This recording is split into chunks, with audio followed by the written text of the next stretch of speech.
dia, gente. Então, iniciando aí mais uma aula, né? Na aula passada nós fizemos aí a correção da revisão. É, Hoje a gente vai iniciar uma nova temática, essa que não vai entrar na matéria da próxima prova. Essa vai ser, né, temática de outras provas que vão vir ainda, tá? Vamos lá. Eu vou trabalhar de uma forma diferente hoje, né? Que eu vinha trabalhando com slides e eu vou utilizar hoje basicamente o livro de vocês mesmo, tá? É bom até que vocês consigam, né, acompanhar aí cada um nas suas páginas. E aqui eu tenho o livro digital, né, que a própria editora me disponibiliza e eu vou trabalhando com vocês, né? Vocês podem ir acompanhando no livro de vocês, beleza? Então, a gente vai começar hoje na página 97. Eu vou tentar fazer de uma forma, né, mais dinâmica e tal, que não demore muito, que não fique muito maçante, mas, né, o conteúdo ele é um pouquinho extenso, então a gente vai trabalhando, né, de uma forma explicada, mas também não parando muito, né, em cada tema para não ficar uma coisa muito maçante. Então vamos lá. Esse capítulo 5 a gente vai trabalhar então reprodução sexuada e reprodução assexuada em animais, né? Tem outros capítulos que vão trabalhar as plantas, vegetais. Esse vai falar especificamente dos animais. E aí nós começamos com uma imagem, né, de dois pandas aqui, ó, aparentemente, né, iguais, aparentemente muito parecidos, né? E a pergunta que vem embaixo: os pandas parecem iguais, mas serão mesmo todos iguais? Então, fica essa pergunta pra gente aí de cara, né, para começar o capítulo. Passando a página, eu tenho aqui basicamente a resposta já, né? Cada um dos pandas mostrados na página anterior é um indivíduo único, apesar de pertencerem a uma mesma espécie. Claro, né, são da mesma espécie, mas eles são únicos, como nós também, né? Mesmo que fôssemos filhos, né, irmãos gêmeos, cada um tem a sua individualidade, cada um, por mais que pareça, né, ele não chega a ser igual. São as diferenças individuais entre os pandas que podem tornar algum deles mais adaptados ao ambiente, favorecendo sua sobrevivência e aumentando as chances de terem descendentes. Apesar de a reprodução dos seres vivos poder variar bastante de uma espécie para outra, os biólogos reconhecem dois modos básicos, né? Então, de gerar esse descendente. Então, eu vou ter reprodução sexuada e assexuada, né? O A, que antecede a palavra sexuada, ele me dá, né, uma noção de negação. Assexuada, sem participação de sexo, né? Sem troca de gametas entre esses seres de diferentes sexos, tá bom? E a reprodução sexuada, né, é com a troca de gametas, com a participação de ambos os sexos aí. Este capítulo aborda ambos os modos e mostra, por meio de alguns exemplos referentes a animais, como os descendentes gerados em cada um deles podem se apresentar ou não, diferentes entre si, diferentes dos organismos dos quais descendem. Então, organismos sendo iguais ou diferentes, né, dos seus descendentes, eles têm as suas diferenças genéticas, né? Cada um tem o seu DNA específico, né? E essa variabilidade genética que é fruto da reprodução sexuada é que torna possível os seres terem mais capacidade de sobreviver a diversas situações, tá? Vamos lá. Vamos começar então, galera. A gente trabalhou na última aula aí uma pesquisa, né? Uma matéria que falava sobre genes, né? Foram feitas algumas perguntas e a gente pediu para que vocês buscassem no próprio capítulo 5, né? Nesse capítulo aí, alguns conceitos iniciais aí para a gente ter uma introdução ao tema. E agora a gente vai falar justamente dele, né, dos genes. Bom, desde a antiguidade sabe-se que características como cor dos olhos, formato dos lábios, cor dos cabelos, formato das orelhas, tamanho do nariz, né, características físicas ali da pessoa são transmitidas de pais para filhos, ou seja, são hereditárias. Pensava-se, porém, que essas características eram simplesmente misturadas de geração em geração. Somente no século XIX é que o conhecimento humano sobre a hereditariedade sofreu considerável avanço. Responsável, então, por esse avanço foi o Mendel, né? Aí tem o ano de vida dele, né? De 1822 a 1884. Ele era um monge, né? E ele que realizou essas pesquisas iniciais e deu um salto, né, no estudo genético aí, que realizou uma série de experimentos cujas conclusões revelaram os fundamentos da transmissão das características hereditárias. Bom, a gente vai falar, né, basicamente sobre genes aqui, ainda de uma forma não tão aprofundada com relação aos termos, porque esse conteúdo aqui do oitavo ano ele não abrange tantos conceitos ainda, né? No ano seguinte vocês vão ter mais aprofundamento nesse assunto aqui. Ele vai embasar a gente para continuar outros temas, tá? Essa fotinha aqui da família, né, mostra na sua legenda. Cada uma das células de um ser humano contém cerca de 30 mil genes herdados dos pais. Olha que interessante. Isso cada célula que compõe a gente, né? Tirando as células reprodutivas que vão ter a metade. Então, o que é herdado pelos descendentes são genes, né? Ah, eu sei que eu herdo informações do meu pai, da minha mãe, mas como, né? Como é que eu herdo isso? Como é que eu trago para a minha geração essas informações dos meus pais? Dentro dos genes, né? Que estão presentes lá no meu material genético. Então, os trabalhos de Mendel levaram à conclusão de que as características hereditárias dos pais não são simplesmente misturadas pela natureza para originar filhos com características intermediárias. A hereditariedade está relacionada a unidades fornecidas por ambos os pais. Então, né, essas unidades que são transferidas aí dos pais para os filhos são o que a gente chama de gene, né?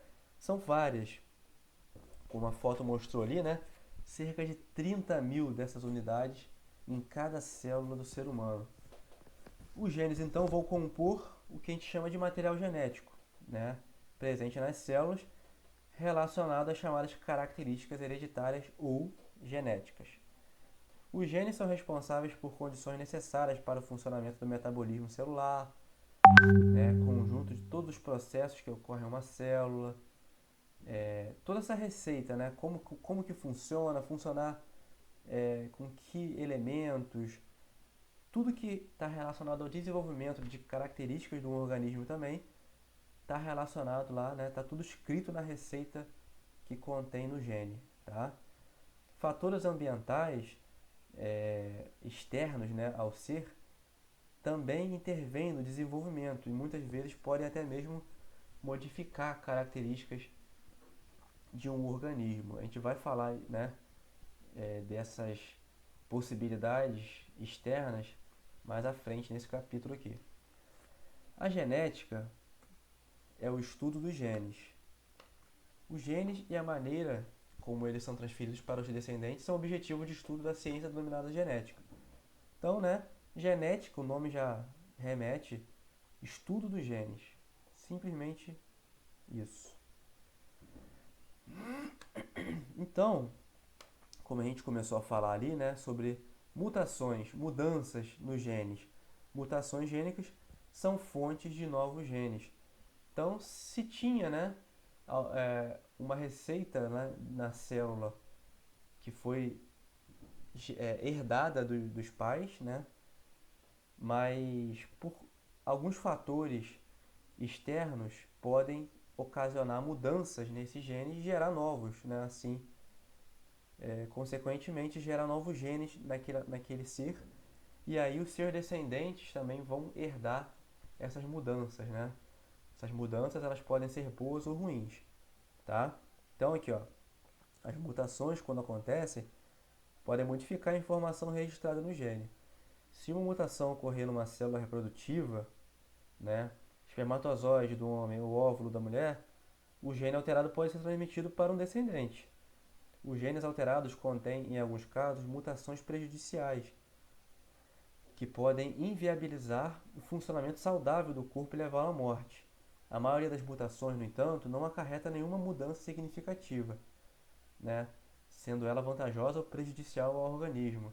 Então, ocorrem, né, várias ali, muitas a gente não consegue nem ver, né, nem notar, porque são muito pequenas e não faz muita diferença. Algumas fazem, né, podem ser prejudiciais, por exemplo, uma mutação no processo de duplicação das células, né, que ocorre de uma forma natural, mas por conta dessa mutação, essa duplicação passa a ser desordenada, né, gerando, por exemplo, um mioma, né, um câncer. Então, os cânceres, por exemplo, né, são geralmente formas desordenadas de duplicação, né, dessas células em algum espaço do nosso corpo. E aí podem ter vários motivos, né? Alguns hereditários, mas podem também ser consequência de mutações genéticas do meio externo. Vamos lá. Contudo, uma mutação pode eventualmente ser benéfica para o indivíduo, né? Tem também as benéficas. Suponha, por exemplo, que em razão de uma mutação gênica, um pernilongo de uma determinada espécie nasça resistente a certo inseticida. Essa característica favorece a sua sobrevivência até chegar à vida adulta, reproduzir-se e transmitir a nova versão do gene a seu descendente, que também poderão ser resistentes ao inseticida. Então, né, por algum motivo ali, ele sofreu resistência àquele inseticida. Então, aquele inseticida não vai matar mais, né, a espécie que ele gerar, né? Tanto ele quanto os seus filhos vão ser resistentes a esse inseticida. Vamos lá, continuando aí. Então, isso amplia, né, a, a capacidade dessa espécie de sobreviver no ambiente. A fotinha do chimpanzé, né? Chimpanzés são evolutivamente muito próximos dos humanos. Temos maior semelhança de material genético com eles do que com seres evolutivamente mais distantes de nós, como plantas, fungos, bactérias, né? Então, a gente está mais próximo aí, evolutivamente, porque nosso DNA, né, nosso material genético está mais próximo, é mais semelhante ao dos chimpanzés. Bom, vamos lá, continuando aí. Isso aqui são algumas atividades.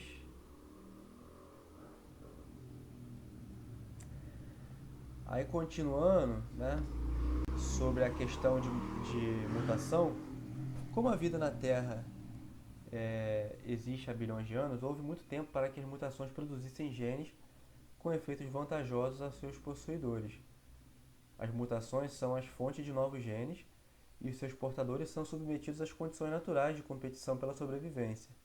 Isso quer dizer o que, galera? Que essas mutações ocorrendo o tempo todo, né, elas só vão se caracterizar benéficas ou prejudiciais para a espécie se favorecerem a sobrevivência dessa espécie ou não, né? Respectivamente. Isso quer dizer o quê? É benéfica? É benéfica porque está favorecendo a sobrevivência dessa espécie. É prejudicial? Por que é prejudicial? Né? Por que eu cheguei nessa conclusão? Porque a gente está vendo que depois dessa mutação aqui a espécie não está conseguindo sobreviver, né? Os seres dessa espécie eles estão menos propícios a sobreviver no meio por conta dessa mudança que ocorreu nos indivíduos, né? Então, o próprio meio vai possibilitando, né, esse filtro, né? E aí a gente vai falar desse assunto mais à frente. Os progressos no estudo da genética esclareceram a importância dos genes na hereditariedade e o papel das mutações no aparecimento de variações genéticas responsáveis por novas características em uma espécie.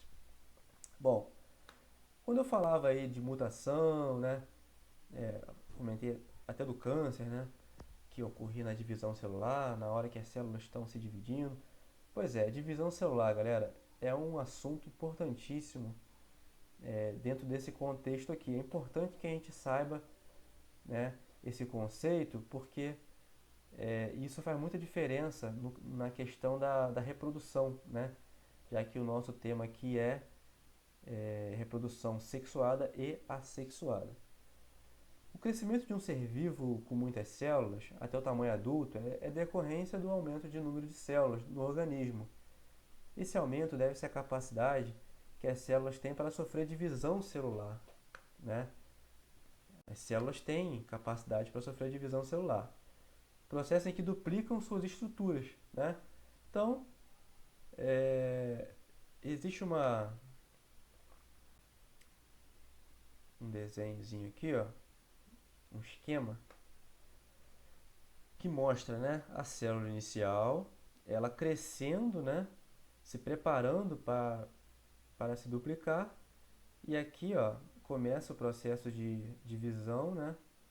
Você pode ver o próprio desenho dela começa a se formar duas células. Esse processo dá continuidade até que as duas células filhas, né, que a gente chama, idênticas à célula inicial, são formadas. Esse processo, galera, ele ocorre no nosso corpo, né, como um todo, nas células do nosso corpo. E tem função tanto de crescimento do organismo quanto de regeneração dos tecidos, né? Porque o tempo todo células vão nascendo e células vão morrendo. Então, se morresse e não nascesse mais, né, a gente ia ter defeitos, né, na nossa composição corporal. E aí, esse processo ele é contínuo, né, de crescimento celular no nosso corpo. Interessante que a gente vê, né, dentro desse contexto de divisão celular, que células com a mesma estrutura do que a primeira, a célula mãe, são geradas nessas duas células filhas, tá? Essa aqui é uma imagem microscópica, né, de uma divisão celular, tá? Vamos passar a página aqui.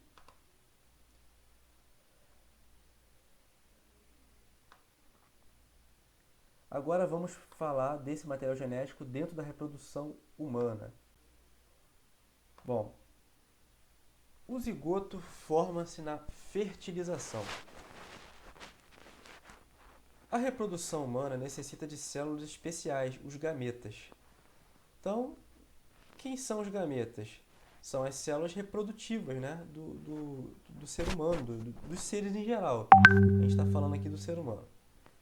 Os gametas masculinos, então, vão ser os espermatozoides e os femininos vão ser os óvulos, né? Galera, essas células, né, que são os gametas, as células reprodutivas, elas vão ter o material genético delas dividido ao meio, né? Vai ter só metade do material genético no interior dessas células gaméticas, né? Então, o espermatozoide ele vai ter metade e o óvulo metade. Por quê? Quando eles se juntam, né, eles formam um completo. Diferente de todas as outras células do nosso corpo que tem um completo, né, material genético completo em todas elas, né, em todo o núcleo dessas células vai ter um material genético completo, tá? Então a diferença ocorre só nessas células especiais aqui que são os gametas, beleza? Espermatozoides e óvulos, tá? Que vão ter aí metade do material genético só. Quando elas se unem, né, o espermatozoide e o óvulo, ocorre a fertilização, que a gente chama, uma nova célula é gerada. O nome dessa célula, então, vai ser zigoto, tá? Vou marcar aqui, ó, zigoto. Cujo material genético é proveniente, então, do espermatozoide e do óvulo, tá? Esse zigoto vai se desenvolver, então, por divisão celular. Aí, já que ele se uniu, né, espermatozoide e óvulo, o zigoto em si, quando ele se desenvolve, ele vai ter divisão celular, né, para crescer ali o zigoto e se formar um embrião, um feto, né, e a criança ir crescendo, as células vão se dividir como qualquer célula do nosso corpo, né? As células se dividindo por inteiro, né, com material genéticos completos, tá? Já acabou a questão do material genético dividido. Então aqui, ó, o desenvolvimento do zigoto ocorre por meio de sucessivas divisões celulares. Em cada uma dessas divisões é feita uma cópia fiel do material genético. Assim, todas as células resultantes dessas divisões celulares possuirão um conjunto de genes idêntico ao do zigoto, tá? Zigoto se formou, vai ter divisão de células idênticas a ele, idênticas a essa célula inicial, né? Que é o zigoto. Durante a gestação do novo ser, as células sofrem diferenciação, ou seja, modificações em sua forma e em sua função, né? Então, diferenciação, elas vão sofrer. São produzidas as células do sangue, as células musculares, ósseas e todas as demais células que formam o corpo humano. Toda essa diferenciação faz parte da atividade celular e é influenciada pelos genes herdados dos pais, né? É por conta dessa receita que está lá no gene é que cada célula vai tomando o seu destino. O resultado de tudo isso é um indivíduo que não é exatamente igual ao seu pai nem à sua mãe, mas que herdou características de ambos por meio dos genes. Olha que interessante, né? O ser tem características dos dois, mas não é, né, é, especificamente igual a nenhum dos dois. Ele é único. Apesar da diferenciação das células e de sua multiplicação, né, que é responsável pelo crescimento e pela reposição das células, todas elas mantêm uma cópia fiel da bagagem genética originalmente presente naquela primeira célulazinha que é chamada de zigoto. Somente as células envolvidas na reprodução é que não apresentam material genético completo. Então, apenas parte dele, né? Galera, essa parte aqui é importante a gente frisar para vocês fixarem isso aqui, né? Quem são? O espermatozoide e o óvulo são as únicas células aí, então, que não tem o material genético completo. Parte dele só está presente nessas células, tá? Beleza, olha que família bonita, né? A filhinha aqui, e eles é, são responsáveis, né, pela geração desse ser aqui, que tem informação dos dois, mas não é especificamente igual a nenhum dos dois. Pode ser parecido, muito parecido às vezes, mas não chega a ser igual. Esquema simplificado da reprodução humana. Vamos lá. Basicamente, né, o esquema vai mostrar o homem e a mulher, mas é basicamente igual, né, o processo aqui em ambos, tá? Porque a informação ela provém dos dois, né? As células dos dois vão se fecundar, enfim, a participação é mútua aqui desses seres. Então, cada célula do organismo masculino contém um conjunto de genes, material genético, né? Ou bagagem genética idêntica ao que existia no zigoto, tá? A célula dele, né? Todas as células desse cara têm informação presente, né? Idêntica em todas as células do corpo dele. Mesma coisa na mulher, né? Cada célula desse organismo feminino contém lá um conjunto de genes idêntico ao que existia no zigoto que gerou essa mulher, Beleza. São materiais genéticos completos, né? Divisões celulares produzem novas células para reparar lesões e para substituir células mortas. Essas células têm um conjunto de genes igual ao das células que as originaram, claro. Então, né, divisões celulares vão acontecer nesse ser para ele crescer e para manutenção aí das que morrem. Mesma coisa na mulher. Vão ter divisões aqui, né, e as células vão ser idênticas à célula inicial que gerou essa divisão. Agora, continuando aqui embaixo, as células reprodutivas, né? No homem vai ter origem no testículo, então aqui, ó, os espermatozoides, gametas masculinos são células produzidas por divisões celulares nas quais recebem apenas parte do material genético. Então, nesse momento aqui, a célula se divide e tem somente parte do material genético. O ovário, né, a parte reprodutiva nessa célula, a parte que gera células reprodutivas da mulher, então gera aqui o óvulo, né, a gameta feminina. É uma célula produzida por um tipo de divisão celular que também vai receber apenas parte do material genético. Tá? Ambos sendo produzidos, né? Então aqui espermatozoide gerado, ovócito também, ovócito porque ainda não foi fecundado, vão se unir, né?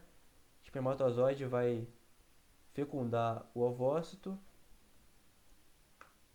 que a partir desse momento se torna óvulo, né? Então,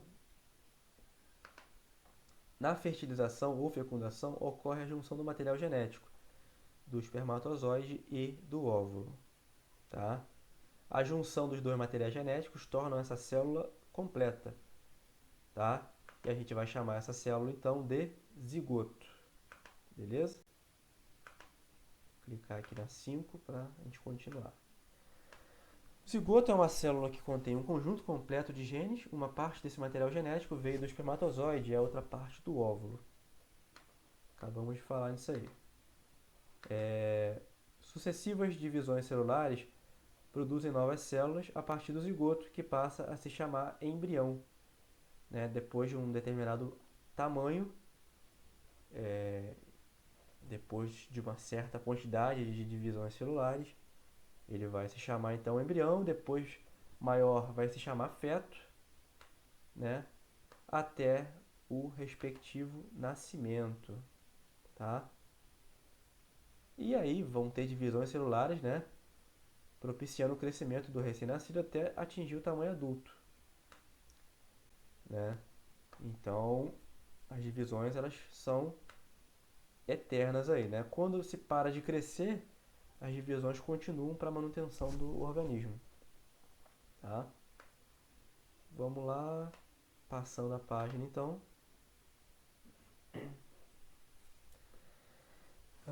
Reprodução sexuada em animais.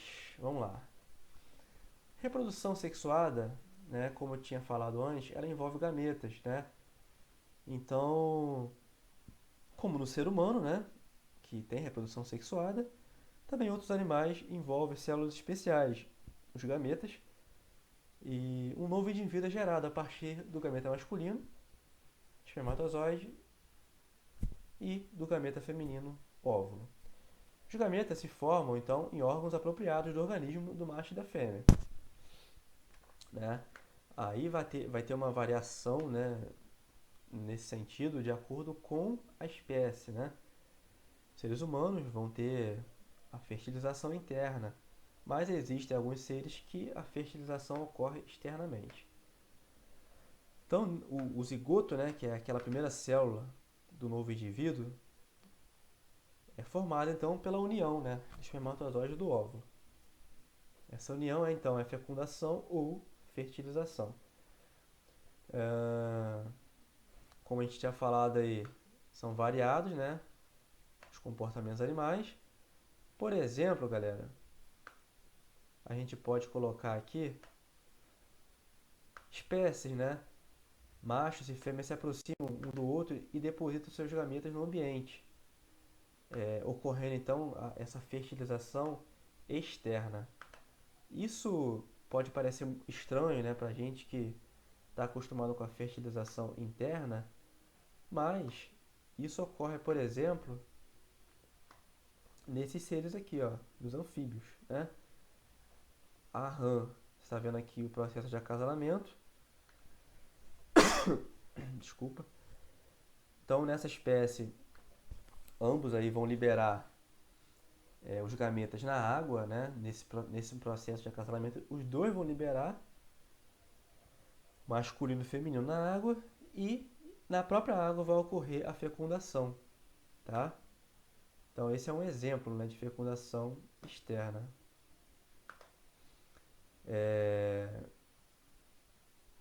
Vamos lá. Deixa eu ver se tem mais algum detalhe para ser falado aqui.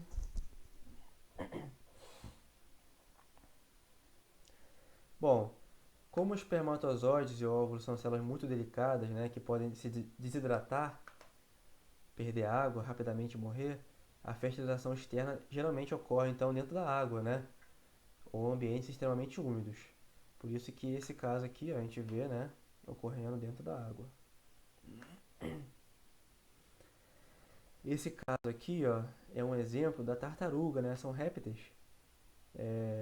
Mesmo sendo fecundação interna, os ovos, né, que são já resultado de uma fecundação,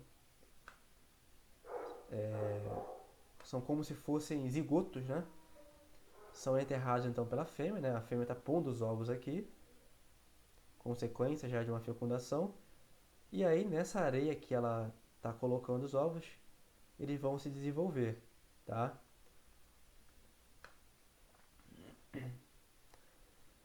Aí a gente vai falar aqui justamente do desenvolvimento do zigoto. Então, um mapa mentalzinho aqui rapidinho para a gente fixar esse conteúdo, né? Falando então de reprodução sexuada, que vai envolver gameta masculino, espermatozoide, gameta feminino, óvulo. Esses gametas vão se unir na fertilização ou fecundação, né? O nome que se dá, qualquer um dos dois está certo. E essa fertilização vai formar o zigoto. Zigoto, então, é a primeira célula, né, de um ser, de um novo indivíduo. Essa célula vai multiplicar-se e vai fazer esse ser crescer, formar um embrião, feto, né, e o ser vai se desenvolvendo, tá? Bom, continuando então sobre desenvolvimento. Após a fertilização, o zigoto passa por um período de desenvolvimento em que o número de células se multiplica. Nessa fase, ele recebe o nome de embrião, né? Vai se desenvolvendo, o ser se torna um embrião. Nas espécies que põem ovos, o embrião desenvolve-se dentro do ovo até o nascimento, e nesse período utiliza-se substâncias nutritivas que existem no próprio ovo. Então, galera, a fêmea, né, que bota o ovo, ela vai colocar aquele ovo e ali dentro, né, vai ter substâncias que vão nutrir aquele ser até ele se desenvolver, né? O ovo é basicamente isso, né? É uma sementinha que tem ali dentro, né? Porque o ovo ele também precisa estar, né, fecundado para gerar alguma coisa, mas o ovo ele tem também um composto ali que vai permitir aquele ser se desenvolver. Vamos lá. Há outras espécies de seres vivos em que o embrião permanece dentro do corpo da mãe e é nutrido por substâncias que provêm do organismo materno, né? Então, quando a mãe alimenta, né, o embrião por meio de substâncias do seu próprio corpo da mãe, né? Então, está dentro desse grupo aqui de seres. Exemplo, então, são os mamíferos, né? Nós, por exemplo, né, que recebemos inicialmente ali substâncias provenientes do organismo da mãe. É...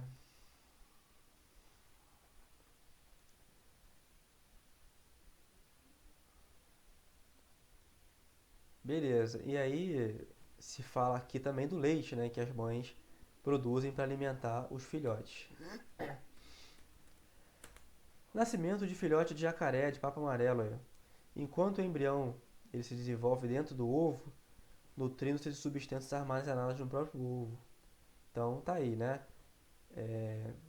Depois de um tempo, ele vai ter capacidade, né, de sair desse ovo e continuar seu desenvolvimento de forma externa, né? Se alimentando de alimentos que não sejam ali alimentos presentes no ovo. Aí tem um exemplo de um mamífero, né? O cervo desenvolve-se dentro do organismo materno, então nutrindo-se de substâncias que recebe dele, né? Do organismo materno. Há espécies ainda, né, que produzem ovos, mas eles não são postos. Olha que interessante, né? Eles vão ficar então protegidos dentro do corpo da mãe até o nascimento. Nesse caso, o embrião também se nutre de substâncias armazenadas no ovo. Mas o fato dele estar ali dentro, né, vai, vai proteger, né, a superfície do ovo ali de, por exemplo, seres que podem comer esse ovo, né? Então, isso é uma forma de proteger do meio externo esses ovos. Beleza? Vou colocar um áudiozinho rápido aqui e a gente vai acompanhar só uma pequena explicação sobre esse conteúdo aqui, beleza?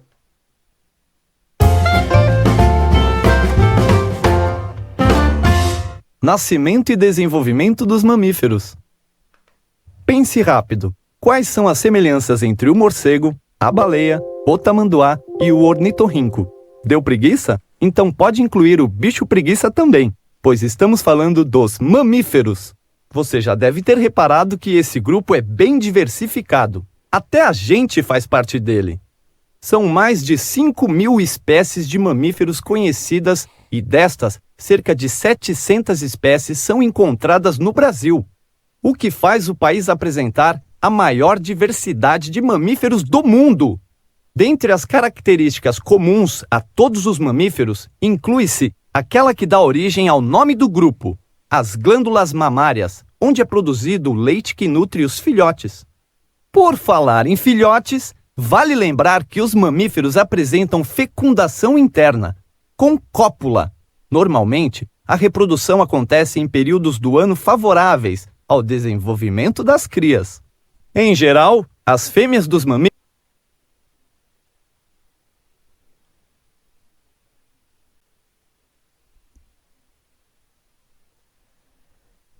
Bom, deu um probleminha aqui na reprodução, mas não tem problema, né?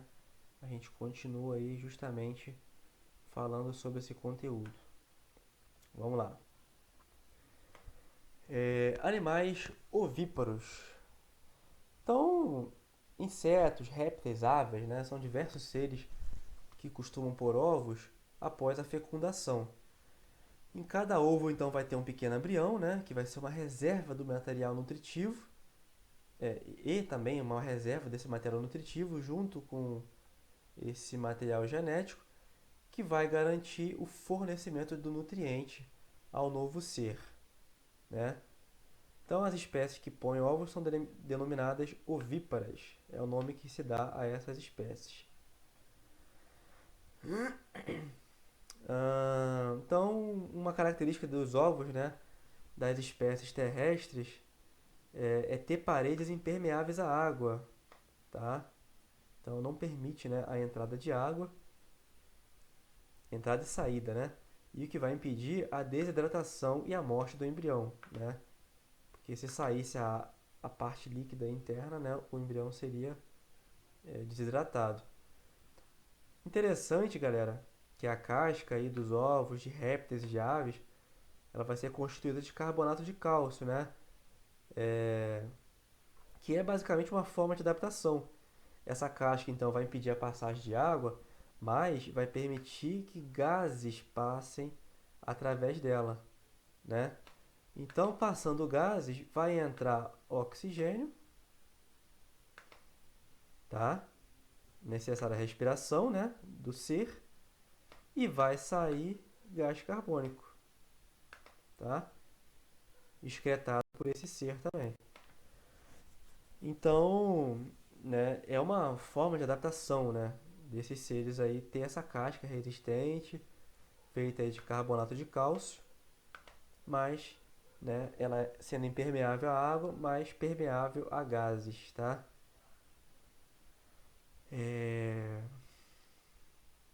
A casca dos ovos de répteis e aves forma-se, portanto, em uma época posterior àquela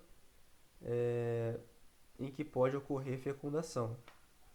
Beleza? Tá aí, né? Um exemplo de uma ave nascendo e saindo da casca do ovo. Tá? Animais vivíparos. Então, diferentemente das fêmeas ovíparas, né? A maioria das fêmeas mamíferos retém os embriões no interior do seu corpo. Então, seu organismo é dotado de um órgão, né, que vai ser o útero, que vai receber o embrião, permitir ele se desenvolver até ele estar pronto para nascer.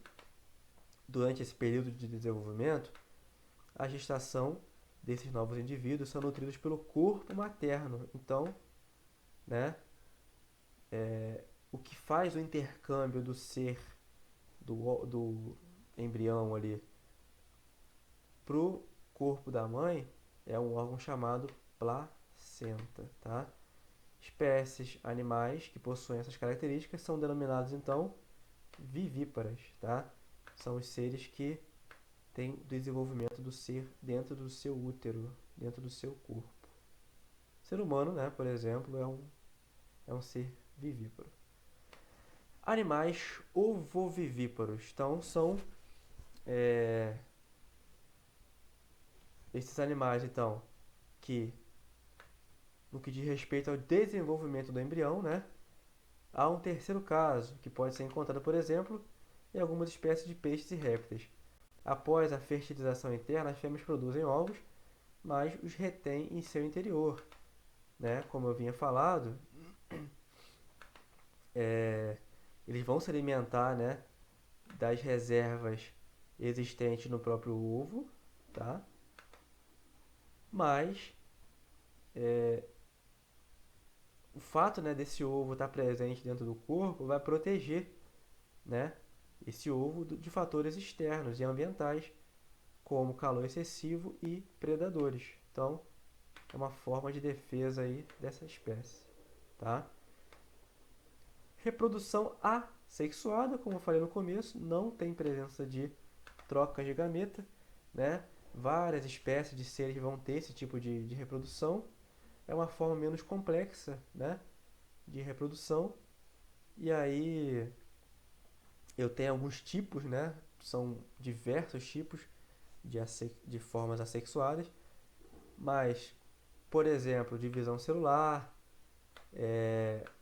uma delas vai ser falada aqui de cara, né? Que é a chamada brotamento.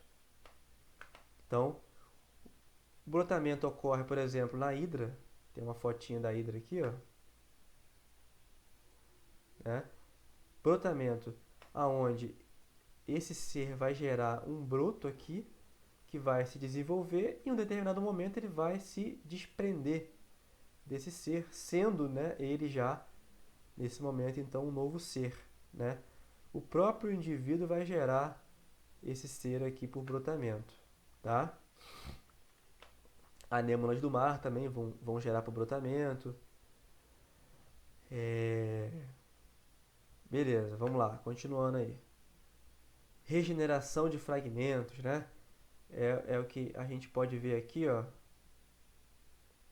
Deixa eu ver se tem mais uma fotinha aqui. É um exemplo, né? A estrela do mar. Ela tem a capacidade aí de regenerar braços perdidos, né?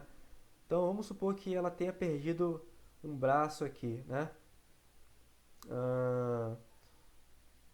Ela em si pode ter esse braço de volta, né, por meio de regeneração, e esse braço que se desprendeu dela, se ele tiver uma parte principal, né, da estrela do mar aqui que tem as informações ali, né, genéticas do ser, esse braço que se desprendeu também pode gerar um novo ser, tá? Então é uma forma também de reprodução aí. Vamos lá, passando a página aqui.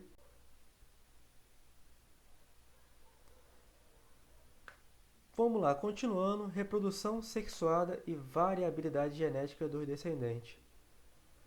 Bom, galera, falando então, né, vimos aí as formas. Qual a forma mais vantajosa, né? A sexuada ou a assexuada? Bom, em resumo, a gente tem que saber que a forma, né, assexuada, ela gera clones, né, seres descendentes geneticamente iguais a eles. Então, numa mudança ambiental, né, se uma mudança ocorre no ambiente e não é favorável a esse ser, ele não vai ser favorável a todos esses seres, né? Então, essa espécie ela pode estar, né, sujeita a desaparecer. Claro que se for favorável, né, essa espécie pode se proliferar no ambiente de uma forma rápida, mas se for o contrário, ela pode ter prejuízo. Por outro lado, né, a gente tem aí uma grande desvantagem, que é a questão de não apresentar variabilidade genética, né? Essa questão da variabilidade genética, ela é encontrada na forma sexuada, né? Como eu tenho troca de material genético materno e paterno, então todos os seres vão ter troca de material genético. A gente pode dizer então, né, que por exemplo aqui, ó, uma nova doença, né, pode eliminar alguns indivíduos, mas outros podem sobreviver a ela. Um novo predador pode eliminar alguns indivíduos, mas não outros que podem, por exemplo, graças à variabilidade de características, confundir-se, né, visualmente com o ambiente e conseguir sobreviver. Então, a reprodução sexuada ela aumenta a variabilidade dos indivíduos de uma população, consequentemente, vai aumentar as chances de surgir indivíduos com características que o ajudem a sobreviver e se desenvolver no ambiente, tá? É um benefício, né? Essa variabilidade genética. Isso proporcionou ao longo de muitos milhões de anos a evolução das espécies que constituem a enorme biodiversidade atual. Beleza? Então, galera, a gente está chegando aí no final de nosso conteúdo. Aqui tem um mapa conceitual e aqui eu tenho as atividades. Então, eu vou pedir que vocês façam as atividades que estão no livro de vocês, que são basicamente essas aqui, ó. Use o que aprendeu, do número 1 ao número 7. Beleza? 1 ao 7 e me respondam lá com a foto do caderno no Google Class. Tá bom? Eu vou estar tirando dúvidas lá no Google Class durante o período da nossa aula.